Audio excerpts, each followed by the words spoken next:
What's up, guys? Welcome to your 176th Android tutorial for the new Boston.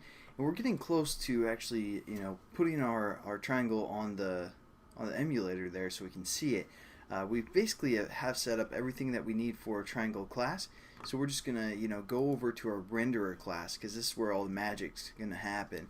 And what we need to do is first reference that triangle somehow. So we're just gonna build a constructor for this class as well. Because again, our activity is calling this class, so we want to make sure we have a constructor as well that sets up our triangle. So we're just going to say public GL render ex,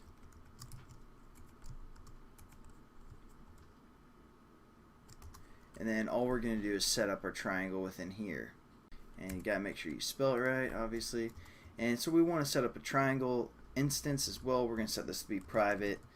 We're just going to say GL triangle ex. We're going to call it try, something like that. Then what we're going to do is we're just going to set our try within our constructor equal to a new triangle or new instance of that class. And there we go. Now we have our triangle object within our renderer. And again, we created a draw method within our triangle. So within our onDraw frame, all we have to do is basically say, well, I shouldn't say all, because as you'll see here in a second, it won't actually print this to the screen yet, but it is actually drawing it in OpenGL.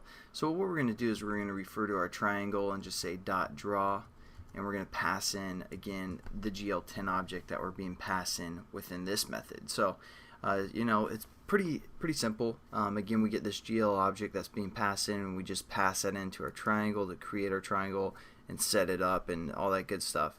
We have that draw method within there, so that's what that's doing. But even if we run the application right now,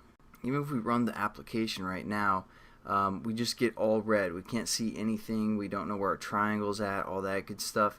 And the problem is let me go back to Blender. And again, we are drawing our triangle, but we might have a different perspective. For example, our camera right here is looking at the square, but let's say we move to a mode where our camera is looking off into the distance over here instead of at our actual square. So that's kind of what's happening. So in the next few tutorials, we're going to learn how to glue the camera to look at a certain position. We're also going to set up our viewport so we know how wide it is, and set up our projection so it's not all skewed. But yeah, thanks again for watching, guys. I know it was a pretty simple tutorial where we just set up our triangle and drew it.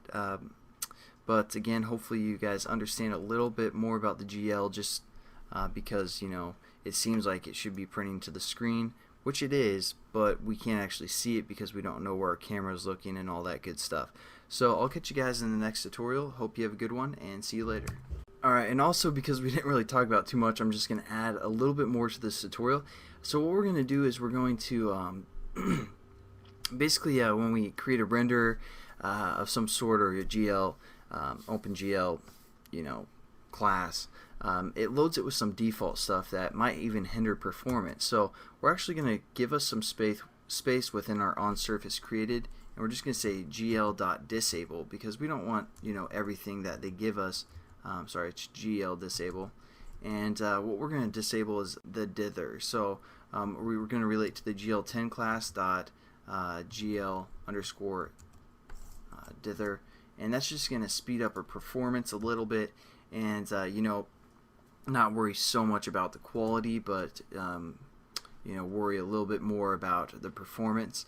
And also we can just elaborate a little bit more by saying gl.gl hint, and we have to reference a target, so we're going to say gl 10 dot gl underscore perspective correction hint. And then for the mode, what we're going to do is gl 10 dot gl underscore fastest. That's just going to again boost our performance a little bit more and not worry about the quality as much. So there's just a quick add-on to this tutorial. Again, you guys might want to just copy this dither line and put it within your onDraw method or on draw frame method or something. But there you go, and I'll catch you guys in the next tutorial, and hope you have a good one. See you later.